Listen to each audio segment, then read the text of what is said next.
우리가 잘 아는 것처럼 옥합을, 향유 옥합을 예수님께 깨어드린 여인의 이야기가 나옵니다. 이게 마태복음, 마가, 누가, 요한복음에 동일하게 향유 사건이 동일하게 나옵니다. 근데 조금 달라요. 마태, 마가, 누가, 요한 이렇게 사복음서에 이 옥합을 깨뜨리는 사건이 다 등장하는데 조금씩 내용이 다릅니다. 특히 누가복음에는 옥합을 깨뜨린 여인의 이야기가 나오는데 그 장소가 오늘 본문에는 베단이라고 말하고 있는데 누가복음에는 어느 바리새인의 집이라고 얘기를 해요.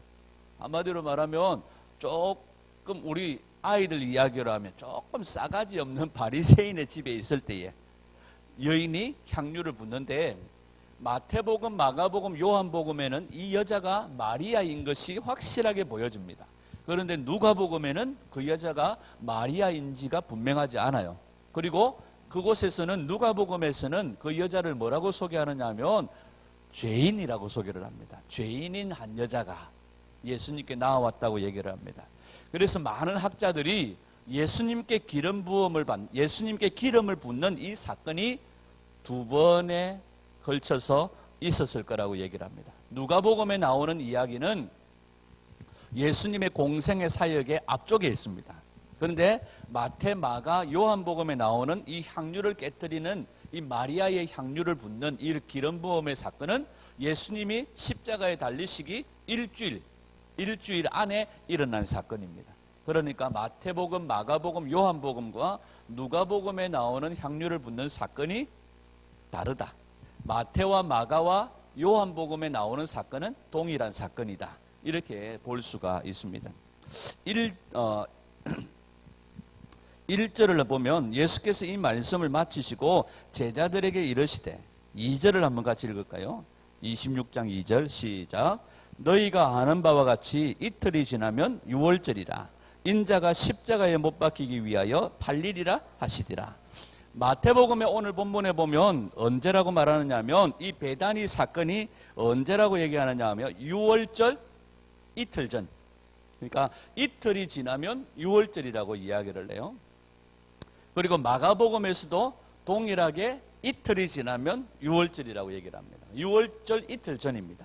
그런데 요한복음에는 이것을 언제라고 얘기하느냐면 유월절 엿새 전이라고 얘기를 해요. 엿새. 왜 그러냐? 이것 때문에 많은 삐딱한 신학자들이 봐라, 성경에는 오류가 있다. 이렇게 주장을 해요. 여러분, 성경에는 오류가 없습니다. 기록하는 자의 관점에 따라 틀린 거예요.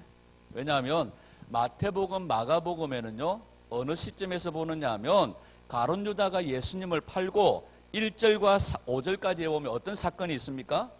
예수님을 제사장들이 죽이려고 하는 그런 사건이 있습니다. 근데 이 사건이 언제냐 하면 유월절 이틀 전의 사건이에요. 유월절 이틀 전의 사건이고 유월절 이틀 전에 또 어떤 사건들이 일어납니까? 가룟 유다가 예수님을 파는 사건들이 일어납니다. 그러니까 그 사건들이 있는 시점에서 예수님을 죽이려고 하는 결정적인 일이 어느 일 때문이냐? 나사로가 죽은 자 가운데서 살아난 사건과 오늘 이 향유를 부은 사건이 예수님을 죽이려고 하는 일에 있어서 결정적인 촉매제가 되어졌다는 거예요. 그래서 제사장들이 예수님을 죽이려고 한다 하는 이야기를 꺼내놓고 죽이려고 하는 이유가 뭐냐? 바로 결정적인 어떤 폭발적인 어떤 이유가 된 게, 분수령이 된 게 나사로와 또 그 자매들과 또 향유를 부은 사건과 이런 사건들이 어떤 분수령이 되어졌다는 거예요. 그래서 뒤쪽에서 다시 이야기를 추억하면서 엿새 전에 있었던 향유 사건을 추억해내는 거예요. 그리고 요한은 순서적으로, 시간 순서적으로 사건을 기록을 하고 있습니다. 그러니까 보는 관점이 다른 거예요. 그러나 향유 사건은 언제 일어난 거다? 엿새 전에 일어난 거라는 거예요. 엿새 전에 일어난 사건을 마가와 마태는 다시 테이블 돌려서 엿새 전으로 돌아가는데 자기들이 서 있는 시점은 언제라는 겁니까? 제사장들이 예수님을 죽이려고 하는 이틀 전이라는 거예요. 이틀 전에서 엿새 전을 추억하면서 이 사건을 기록을 하고 있습니다. 왜냐하면 마태와 마가는 좀 특징이 있어요. 왜냐하면 이 사건 뒤에 또 다른 사건이 있을 시에는 마태와 마가는 그 후에라는 이런 단어를 잘 씁니다. 그래서 만약에 이틀 전의 사건이라면 제사장이 죽이려고 한다. 많은 사람들이 예수님을 죽이려고 음모를 꾸민다. 그 후에 향유 사건이 있었다. 이렇게 기록을 할 텐데 마태와 마가의 그 후에라는 단어가 나오지를 않아요. 그래서 이 사건이 여세 전에 있었던 사건인데 이틀 전에 가룟 유다가 배반하고 또 제사장들이 죽이려고 하는 이런 일련의 사건이 있는 상황 가운데서 이런 일들이 일어나게 되어진 어떤 분수령이 되어진 사건이 이런 거다 하고 향유 사건을 회상을 하고 있다. 그렇게 볼 수가 있습니다. 그래서 결정적으로는 언제 일어난 거라고요? 엿새 전에, 6월절 엿새 전에 요한복음에 나오는 것처럼 엿새 전에 일어난 사건이라고 볼 수 있습니다. 자, 그런데 이 향유를 부었을 때 두 가지 반응이 나타나요. 자, 제자들이 이 향유를 부은 사건을 보면서 뭐라고 얘기합니까? 분개했다. 이렇게 합니다. 분개했다. 이 분개했다는 그냥 단순히 아까운 걸 이 정도가 아니에요. 그냥 손이 그냥 떨릴 정도로 그냥 흥분하고 이런 상태입니다. 그런데 이 분개하는 마음이 향유를 부인 여인에게는 어떤 결정적인 타격을 줍니까? 그 여자를 뭐 하겠다는 거예요?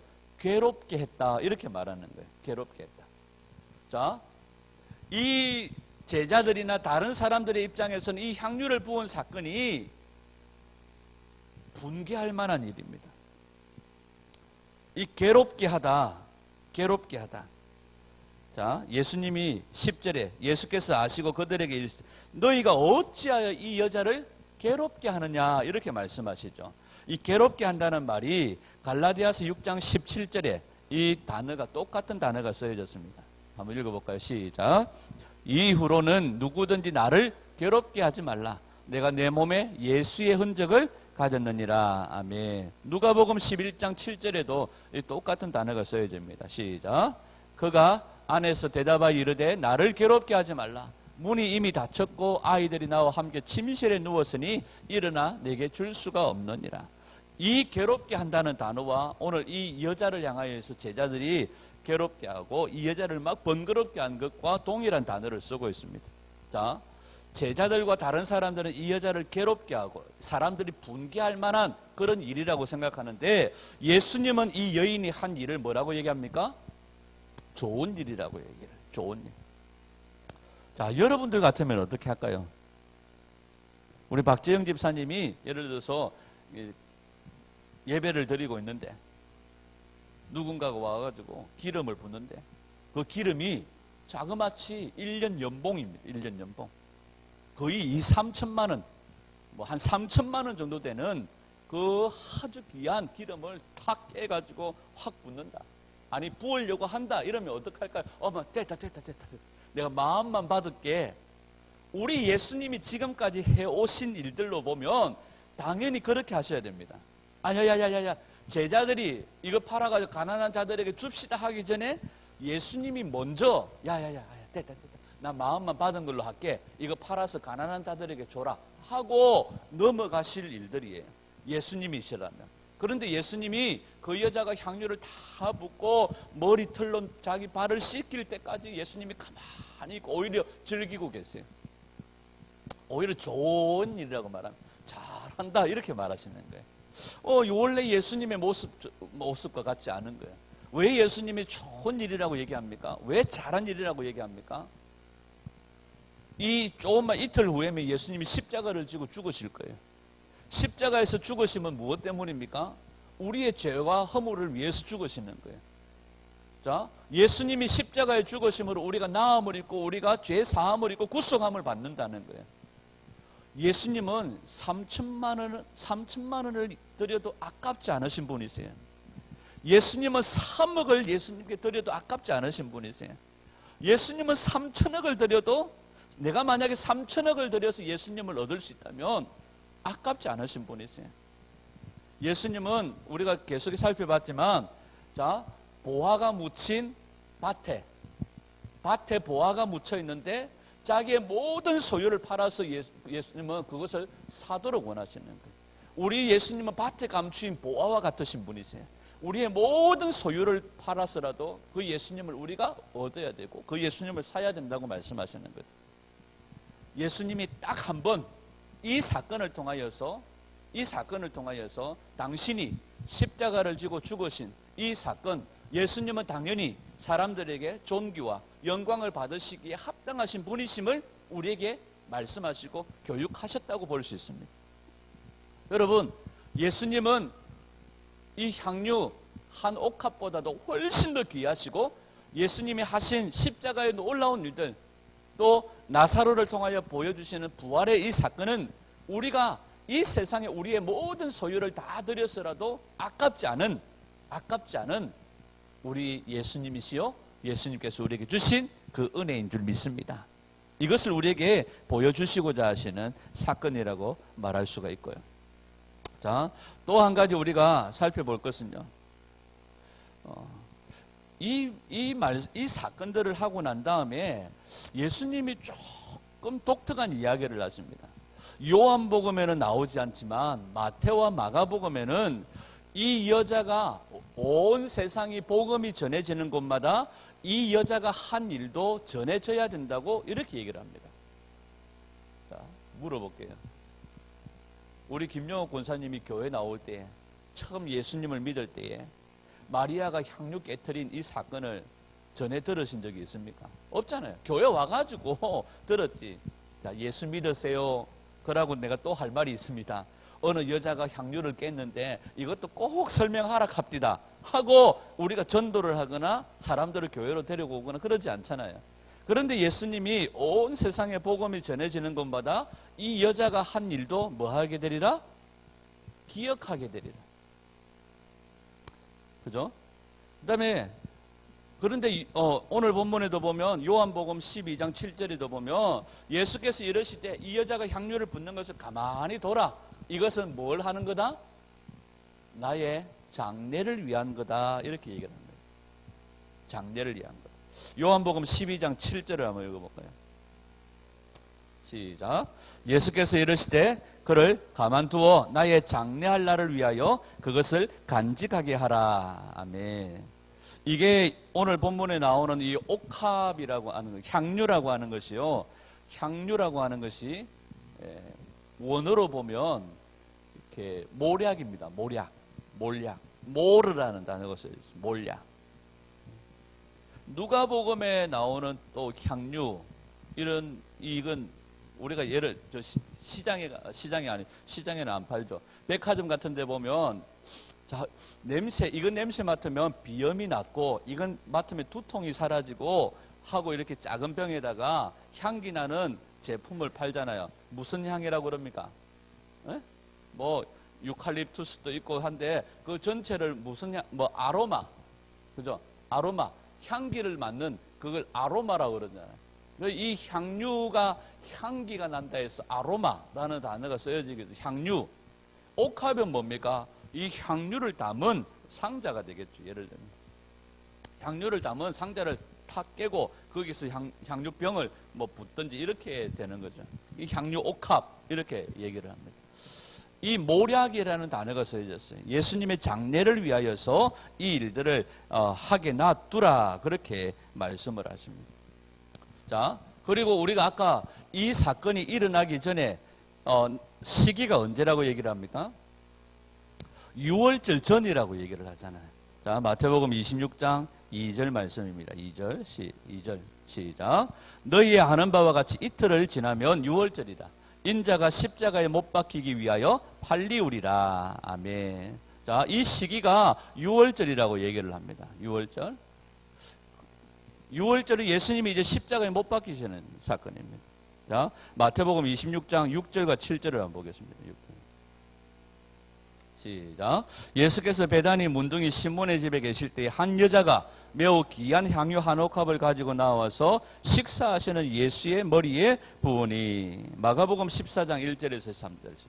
시작. 이틀을 지나면 유월절과 무교절이라. 대제사장들과 서기관들이 예수를 궤계로 잡아 죽일 방책을 구하며 가로되 민요가 날까 하노니 명절에는 말자 하더라. 예수께서 베다니 문둥이 시몬의 집에서 식사하실 때에 한 여자가 매우 값진 향유 곧 순전한 나드 한 옥합을 가지고 와서 그 옥합을 깨뜨리고 예수의 머리에 부으니. 아멘. 이 사건이 언제라고요? 유월절 전에 일어난 사건이라고 얘기합니다. 요한복음 12장 1절을 볼게요. 12장 1절이죠. 시작.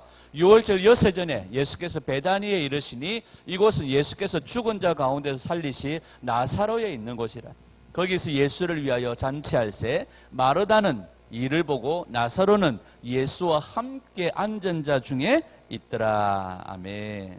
자, 이 마태, 마가와 요한복음을 우리가 비교해서 보면 요한복음에 보면 이 사건을 설명하면서 이 사건이 일어난 시기가 유월절이라고 얘기하고 장소가 어디라고 얘기합니까?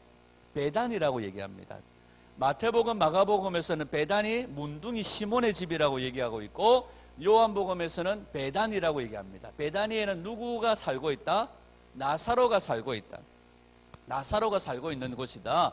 거기에서 지금 뭘 하고 있다고 얘기합니까? 잔치를 하고 있다는 거예요.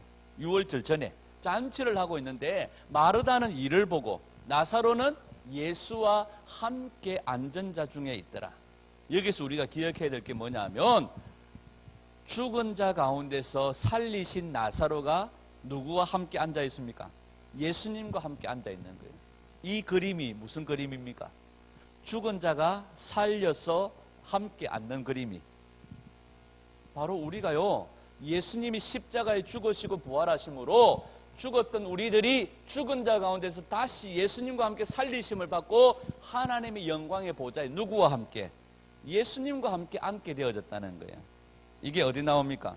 에베소서 2장 5절과 6절이에요. 시작. 허물로 죽은 우리를 그리스도와 함께 살리셨고 너희가 은혜로 구원을 얻은 것이라. 또 함께 일으키사 그리스도 예수 안에서 함께 하늘에 앉히시니. 오늘 이 베다니 시몬의 집에서 향유를 붓는 이 사건의 배경을 죽은 자 가운데서 살리신 나사로가 예수님과 함께 앉아있는 이 그림을 보여주시는 거예요. 그러면서 허물로 죽은 우리가 그리스도께서 우리를 살리시고 일으키셔서 우리와 함께 어디에 앉히시고 하늘에 앉히신 이 그림이 오늘 이 베다니 향유를 붓는 이 사건의 배경으로 예수님이 삼고 있다는 거죠. 자, 에베소서에 기록되어진 이 기록의 말씀이 이게 뭡니까? 에베소서 2장 5절과 6절 이 말씀을 우리가 한마디로 요약하면 뭐라고 요약할 수 있을까요? 그냥 우리가 쉽게 그냥 한마디로 딱 요약한다면 복음입니다. 복음. 예수님이 날 위하여 죽으시고 그 사망의 권세를 이기시고 하나님이 그를 죽은 자 가운데 일으키시고 영광의 보좌에 앉히신 것처럼 그를 믿는 자마다 어떻게 하세요? 그리스도와 함께 죽었던 우리들을 살리시고 영광의 보좌에 예수님과 함께 앉히시는 이 사건이 바로 복음입니다. 그래서 오늘 이 향유 사건은 우리에게 뭘 보여줍니까? 우리에게 예수 그리스도의 복음을 보여주는 거예요. 그리고 이 여자가 붓는 이 향유 사건도 뭘 보여줍니까? 이 여자가 온 천하의 복음이 전해지는 곳에 이 여인이 한 일도 기억되어져야 되리라. 이 여자가 하는 일이 지금 뭐를 보여주느냐? 복음을 보여준다는 거예요. 자, 한 군데 더 볼까요? 요한복음 12장 7절. 요한복음 12장 7절 우리 같이 읽습니다. 시작. 예수께서 가라사대 저를 가만두어 나의 장사할 날을 위하여 두게 하라. 자, 오늘 본문 마태복음 26장 12절과 13절 시작. 이 여자가 내 몸에 이 향유를 부은 것은 내 장사를 위하여 함이니라. 내가 진실로 너희에게 이르노니 온 천하에 어디서든지 이 복음이 전파되는 곳에는 이 여자의 행한 일도 말하여 저를 기념하라 하시니라. 마가복음에도 한번 볼까요? 14장 마가복음 8절 9절 시작. 저가 힘을 다하여 내 몸에 향유를 부어 내 장사를 미리 준비하였노라. 내가 진실로 너희에게 이르노니 온 천하에 어디서든지 복음이 전파되는 곳에는 이 여자의 행한 일도 말하여 저를 기념하라 하시니라. 아멘. 죽은 나사로가 살아난 사건, 예수님의 죽음, 예수님의 장사 지내시고 예수님이 부활하시고 예수님이 영광의 보좌에 앉히실 것을 미리 보여주는 사건이 바로 이 향유 사건이라는 거예요. 이 향유 사건. 그래서 마태복음과 마가복음에는 끊임없이 따라 붙는 게 이 말입니다. 온 천하에 어디서든지 복음이 전해지는 곳에는 이 여자의 행한 일도 기억되어져야 되리라. 자, 유대인들이요, 히브리인들이 언제 기름을 붓습니까? 언제 기름을 붓습니까? 첫 번째로 보면 집에 방문한 손님들에게 기름을 붓습니다. 누가복음 7장 44절에 46절. 그 여자를 돌아보시면 시몬에게 이르시되 이 여자를 보느냐, 내가 네 집에 들어올 때 너는 내게 발 씻을 물도 주지 아니하였고 이 여자는 눈물로 내 발을 적시고 그 머리털로 닦았으며, 자, 너는 내게 입맞추지 아니하였을 때 그는 내가 들어올 때로부터 내 발에 입맞추기를 거치지 아니하였. 너는 내 머리에 뭐도 붓지 않고 감람류도 붓지 아니하였을 때 그는 향유를 내 발에 부었느니라. 손님에게 기름을 붓는 사건이 있다는 거죠. 그 다음에 또 언제 기름을 붓습니까? 왕을 세울 때에 기름을 붓습니다. 사무엘이 기름병을 가져다가 사울의 머리에 붓고 입 맞추고 왕을 세울 때에 기름을 붓는다는 거죠. 또 언제 기름을 붓습니까? 창세기 28장 18절에 보면 누구죠? 야곱이 베델에서 자다가 사닥다리 꿈을 꿉니다. 일어나서 베개로 삼았던 그 돌에 뭘 붓고? 기름을 붓고, 이곳은 하나님의 집이다. 내가 이곳에 하나님의 교회를 세울 거다. 뭐 이렇게 얘기했다. 그 다음에 또 언제 기름을 붓습니까? 의식적으로 성별을 위해서 기름을 붓습니다. 또 언제 기름을 붓습니까? 선지자를 세우거나 제사장을 세울 때 기름을 붓습니다. 또 언제 기름을 붓습니까? 장례식을 할 때 시신에게 기름을 붓습니다. 그러니까 오늘 지금 이 마리아가 예수님께 붓는 이 기름은 어떤 경우에 속합니까? 장례할 때 붓는 것. 그런데 여기에서 나오는 이 향유를 붓는 사건은 거의 모든 경우를 다 아우른다고 말할 수 있습니다. 예수님의 장례를 위한 기름 부음이라고도 말할 수 있고, 또 예수님이 누구시라는 것, 그분이 왕이시라는 것, 그분이 선지자라는 것을 이 마리아가 인지를 했는지는 모르겠지만 이 붓는 사건을 통하여서 이 믿음의 고백이 그대로 드러나는 거예요. 예수님이 왕이시고 예수님이 선지자이시고 예수님을 구별하시고 성별하셔서 예수님을 이렇게 십자가에 내어드리는 이런 어떤 의식적인 기름 부음으로 우리가 볼 수 있는 거죠. 자, 이 말씀과 연결이 될 겁니다. 우리 시편 23편을 한번 읽어볼까요? 시편 23편 시작. 여호와는 나의 목자시니 내가 부족함이 없으리로다. 그가 나를 푸른 초장에 누이시며 쉴만한 물가로 인도하시는도다. 내 영혼을 소생시키시고 자기 이름을 위하여 의의 길로 인도하시는도다. 내가 사망의 음침한 골짜기로 다닐지라도 해를 두려워하지 않을 것은 주께서 나와 함께 하심이라. 주의 지팡이와 막대기가 나를 안위하시나이다. 주께서 내 원수의 목전에서 내게 상을 베푸시고 기름으로 내 머리에 바르셨으니 내 잔이 넘치나이다. 나의 평생의 선하심과 인자하심이 정녕 나를 따르리니 내가 여호와의 집에 영원히 거하리로다. 아멘. 이 시는 누가 지은 겁니까? 다윗이 지은 겁니다. 다윗이 지은 시이기도 하지만 메시아이신 예수님의 시편이기도 합니다. 자, 다윗의 입장에서가 아니고 예수님의 입장에서 이 시를 우리가 한번 보면 좀 더 이해가 될 것 같아요.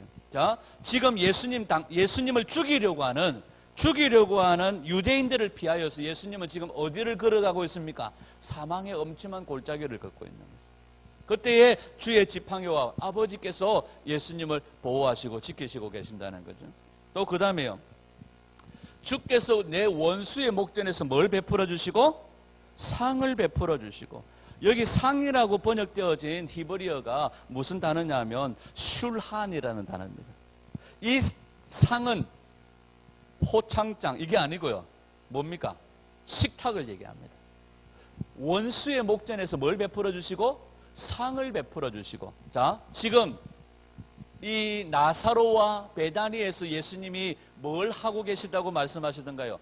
잔치를 하고 계시다고 말씀하셨잖아요. 그런데 이 원수의 목전에서 내게 상을 베푸시고 할 때 이 상이 슐한인데 무슨 식탁을 말하느냐 하면 잔치의 식탁이에요. 그러니까 예수님을 죽이려고 하는 유대 지도자들 앞에서 예수님이 베다니에서 나사로와 함께 지금 뭘 하고 있습니까? 잔치의 식탁을 지금 누리고 있다는 거죠. 그리고 거기에서 잔치의 상을 베풀어 주셨는데 거기에서 뭘 부으시고? 기름으로 내 머리에 바르셨습니다. 지금 잔치의 식탁을 나사로의 집에서 버리고 있는데 누가 그 머리에 기름을 부었어요? 마리아가 그 기름을. 그러니까 이 시편에 나오는 이 이야기가 메시아 예수님의 입장에서 볼 때에 지금 어떤 그림을 보여줍니까? 향유 사건이 일어나고 있는 베다니의 시몬의 집에 있어 일어나고 있는 그 사건들을 보여주고 있다는 거죠. 그러면 이 예수님의 머리에 부어졌던 이 기름은 무슨 기름일까요? 1번 감람유, 2번 당연히 향유겠죠, 그죠? 그런데 이 기름이 무슨 기름이라고 얘기합니까? 성경에 보면 이 기름을 희락의 기름이라고 얘기해요. 즐거움의 기름이라고 얘기합니다. 이사야 61장 1절에서 3절. 이사야 61장 1절에서 3절 같이 읽습니다. 시작. 주 여호와의 신이 내게 임하였으니 이는 여호와께서 내게 기름을 부어사 가난한 자에게 아름다운 소식을 전하게 하려 하십니다. 나를 보내사 마음이 상한 자를 고치며 포로된 자에게 자유를, 갇힌 자에게 노임을 전파하며 여호와의 은혜의 해와 우리 하나님의 신원의 날을 전파하여 모든 슬픈 자를 위로하되 무릇 시온에서 슬퍼하는 자에게 화관을 주어 그 죄를 대신하며 희락의 기름으로 그 슬픔을 대신하며 찬송의 옷으로 그 근심을 대신하시고 그 들로 의의 나무 곧 여호와의 심으신 바 그 영광을 나타낼 자라 일컬음을 얻게 하려 하심이니라. 아멘. 자, 마음이 상한 자를 고치고 포로된 자를 자유케 하고 갇힌 자를 노임케 하는 이 노임을 주는 이 전파하는 이 기름을 무슨 기름이라고 얘기합니까? 희락의 기름이라고 얘기를 하십니다. 자, 한 군데만 더 볼까요? 시편 45편 6절과 8절. 시작. 하나님이여 주의 보좌가 영영하며 주의 나라의 홀은 공평한 홀이니이다. 왕이 정의를 사랑하고 악을 미워하시니 그러므로 하나님 곧 왕의 하나님이 즐거움의 기름으로 왕에게 부어 왕의 동류보다 승하게 하셨나이다. 왕의 모든 옷은 모략과 침향과 육개의 향기가 있으며 상하궁에서 나오는 현악은 왕을 즐겁게 하도다. 아멘. 여기도 보면 왕의 모든 옷은 무엇과? 몰약과 침향. 이게 다 무엇에 쓰는 용품들입니까? 장례와 장사에 쓰는 용품들이죠. 함께 왕에게 장례와 장사에 쓰여지는 모략과 침향과 육개의 향기가 그 옷에 있음과 동시에 그에게 무슨 기름이 부어져요? 즐거움의 기름이 부어지는 거죠. 한 군데만 더 볼까요? 시편 133편 1절에서 3절 시작. 형제가 연합하여 동감이 어찌 그리 선하고 아름다운 것. 머리에 있는 보배로운 기름이 수염 곧 아론의 수염에 흘러서 그 옷깃까지 내림 같고 헐몬의 이슬이 시온의 산들에 내림 같도다. 거기서 여호와께서 복을 명하셨나니 곧 영생이로다. 아멘. 영생을 얻은 하나님의 백성들이 형제가 되어져서 연합하고 동거하고, 자, 우리가 구별되어진 이유는 바로 아론의 제사장이, 아론의 어떤 제사장이 보배로운 기름이 그 머리에 부음과 같이 우리 주님께서 대제사장이신 예수님의 머리에 기름이 부어짐으로 예수 그리스도를 머리로 한 그 모든 지체가 그 머리와 하나가 되어지고 성별이 되어지고 그 예수님과 동거하게 되어지는 일이 일어나게 되어졌다. 그렇게 얘기를 하는 거죠. 자, 정리를 한번 해볼까요? 지금 베다니에서 잔치집에서 마리아에 의해서 예수님의 머리에 부어지는 이 향유는 예수님의 장사를 준비하는 기름이기도 하지만 예수님을 왕으로, 제사장으로, 선지자로 구별되어지신 분이심을 증명하는 즐거움의 기름이다 하는 것입니다. 아멘. 그래서 그 즐거움은 누구의 즐거움일까요? 하나님의 즐거움이죠. 하나님께서 아들 예수님을 통하여서 이 죽어가는 자들을 살리시는 것을 아버지께서 기뻐하셨다는 거예요. 아멘. 그런데 이 마리아가요 예수님하고 똑같은 길을 가요. 자, 예수님이 향유를 딱 부었더니 어떻게 일어납니까? 300데나리온이 되는 거의 자기의 전 재산과 같은 것을 쏟아붓는 거예요. 예수님은 당신의 모든 소유, 생명을 버리신 거예요. 그죠?